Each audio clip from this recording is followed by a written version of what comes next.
Baik, bismillahirrahmanirrahim. Assalamualaikum warahmatullahi wabarakatuh.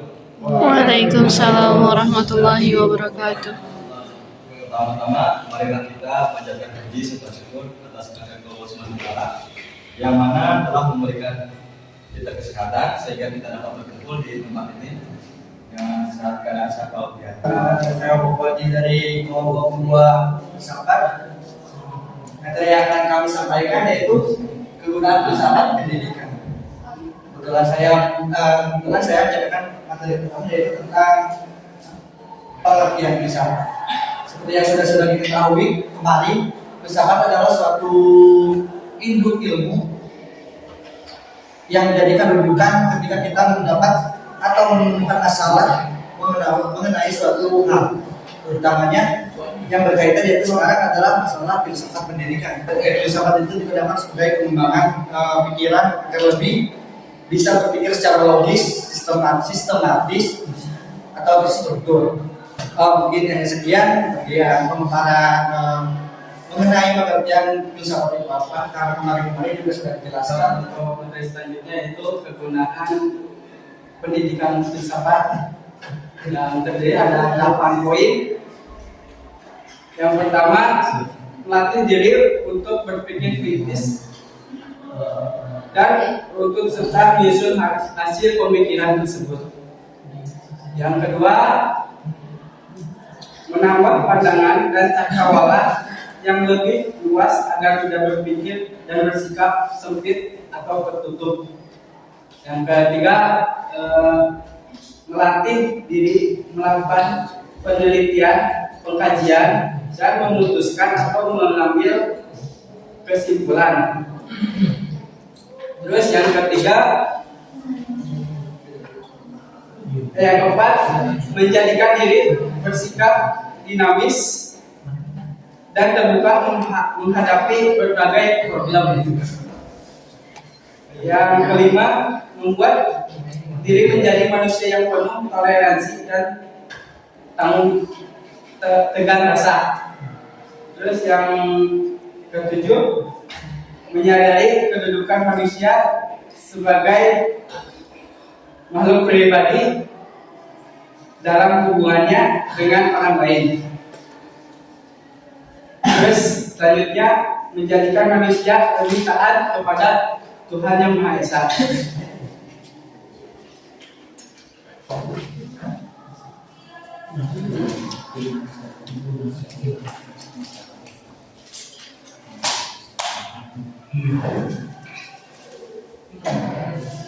Untuk secara umum membuat para pelaku di bidang pendidikan mampu memberikan materi pendidikan yang lebih baik. Yang kelima, menciptakan generasi pendidik dan tenaga pengajar yang berkualitas. Yang keenam, membuat para peserta didik dapat memahami apa yang sebenarnya harus diketahui. Baik, terima kasih kepada Bapak Ketua yang telah menyampaikan materinya. Berikutnya,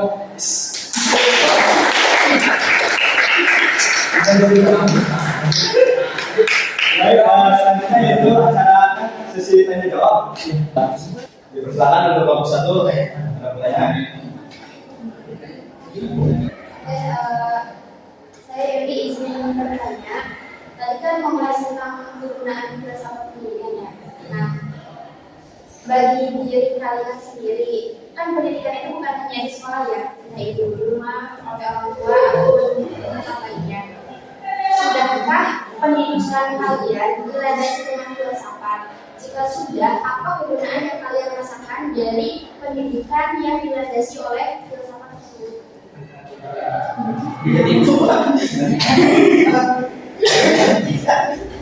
Sudah kalian menerapkan pendidikan yang dilandasi dengan filsafat dan apakah manfaat yang kita rasakan? Tadi kan dijelaskan ada kegunaan filsafat pendidikan. Nah, menurut Bapak kalian bagaimana upaya untuk memaksimalkan kegunaan filsafat dalam pendidikan? Ini di apa itu kan ada Salah satunya saya membicarakan itu adalah pendidikan yang memiliki aspek pengalaman. Mohon penjelasannya dari kamu.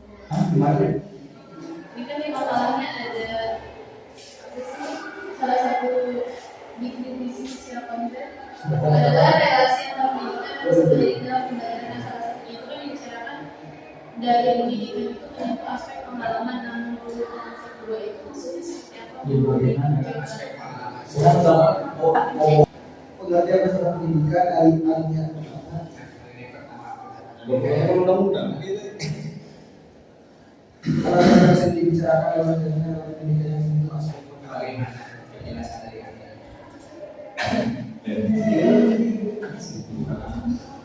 Jadi aspek pengalaman.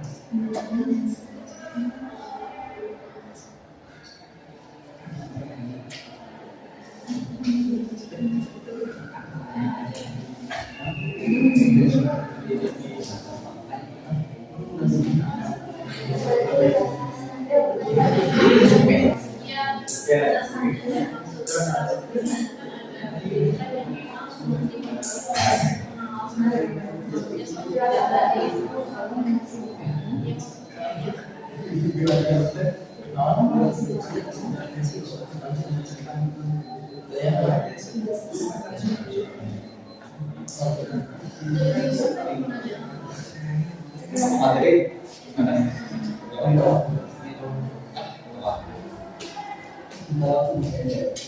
Iya. Gimana saudari Abdul?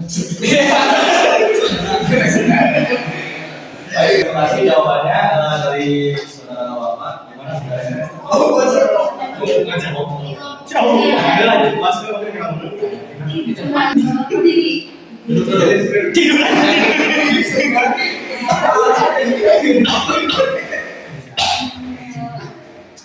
Saya Indiani dari kelompok 1 ingin menambahkan, tadi kan menerapkan di setiap materi-materi. Nah, gimana sih biar maksimal? Jadi ya benar diterapkan di materi-materi, tapi nanti ketika sudah diterapkan di materi-materi itu apa sih, kita tuh jangan misalnya sudah melengkapi materi ini, nah jangan hanya sudah melengkapi tapi mempelajari mengkajinya di ketiga lagi. Terus kan materi juga kan misalnya materi agama atau materi yang lain kan beda-beda ya, jadi beda-beda pendapat. Nah itu tuh kita jangan langsung menjudge ini yang benar, ini yang salah, tapi mengkaji lagi, meneliti lagi. Jadi kalau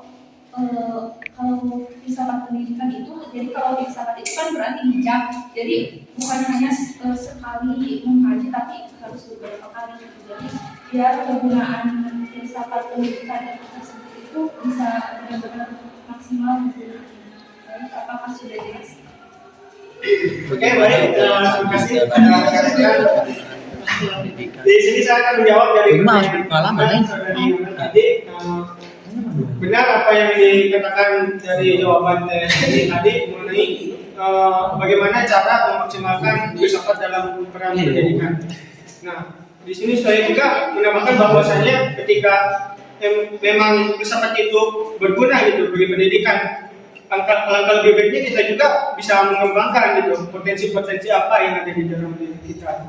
Misalkan potensi fisik, potensi akal dan yang lainnya. Kita bisa mengembangkan itu ke lebih arah yang lebih jauh gitu. Makanya kita bisa memaksimalkan itu semua gitu semaksimal mungkin. Mungkin seperti itu. Setelah kita mengetahui kurang tersebut, berarti kita kan harus mengantisipasi melengkapi dari kelemahan tersebut dan memperbaiki dari kesalahan tersebut.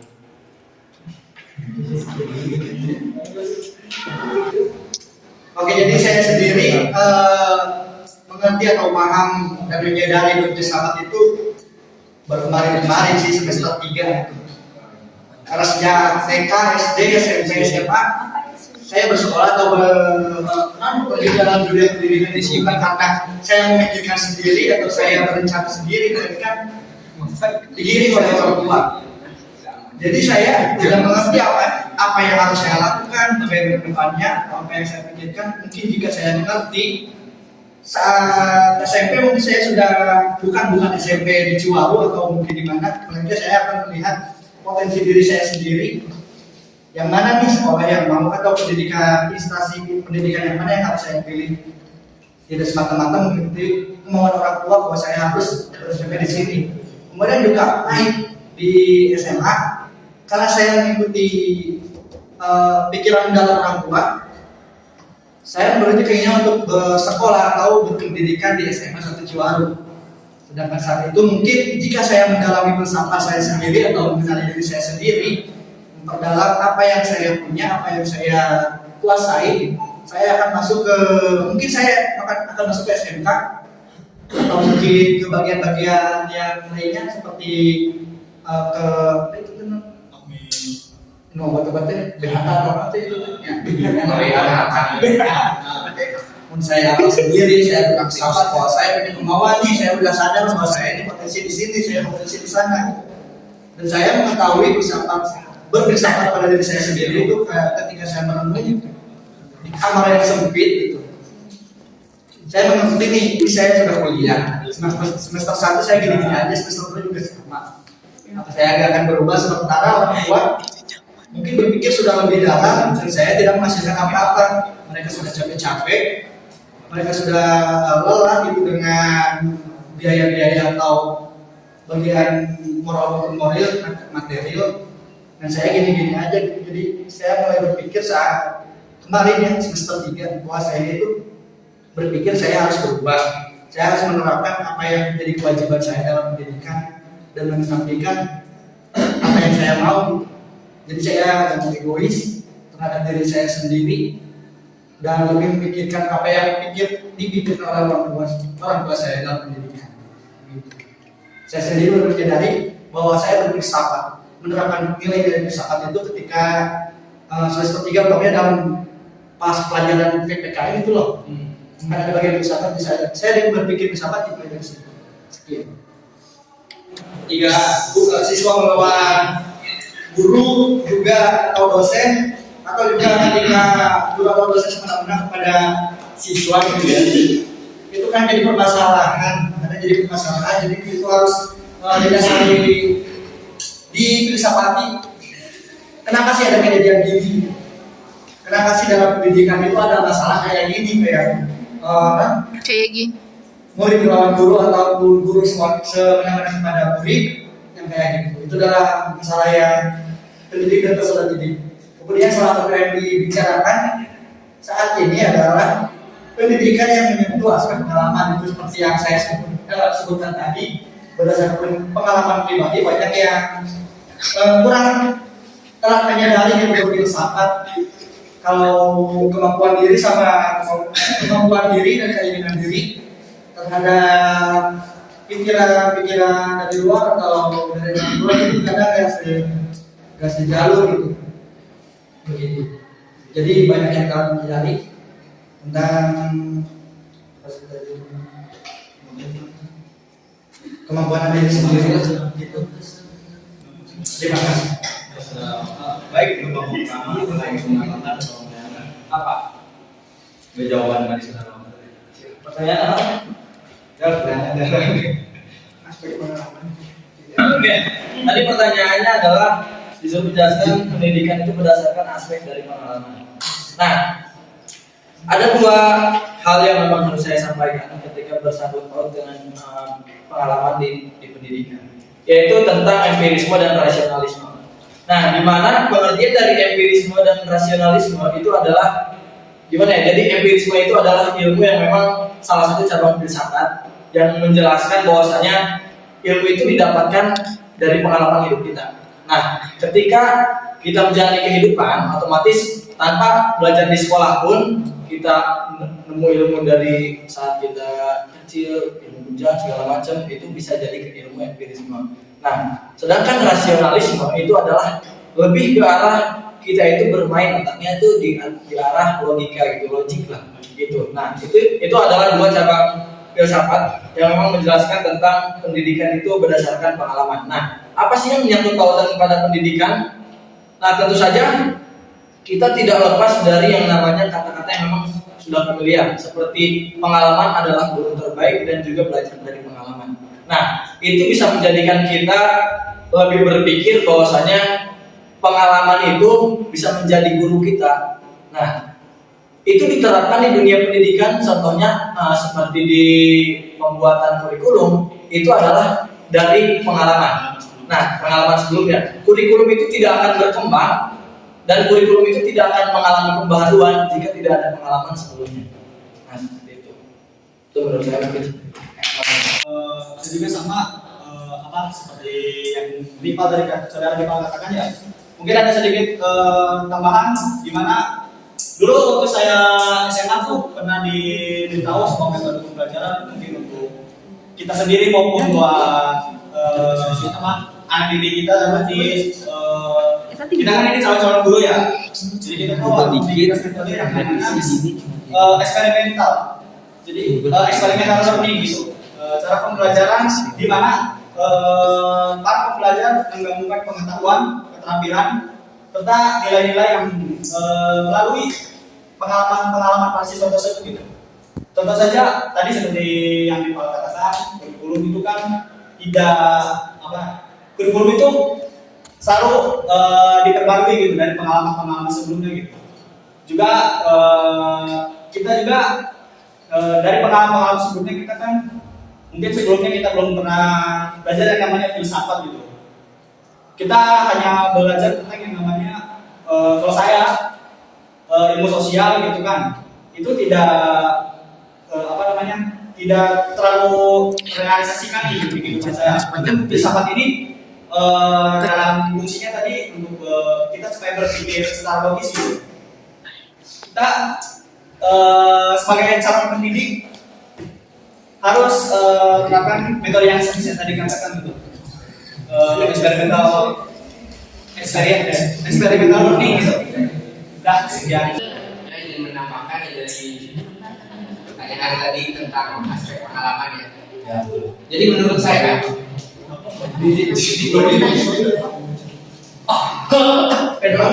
saya setuju dengan berbagai pendapat yang tadi sudah dikemukakan oleh saudara Andre, Rival dan juga Bapak ya, bahwa seperti yang tadi dijelaskan oleh Rival itu pengalaman adalah guru terbaik untuk kita. Jadi pengalaman memang penting dalam sebuah pendidikan karena kita bisa belajar lebih dari pengalaman tersebut. Terima kasih. Kurikulum sebagai pengalaman belajar mencakup pengertian bahwa kurikulum bukan hanya rancangan tertulis yang digunakan untuk pembelajaran setelah didik.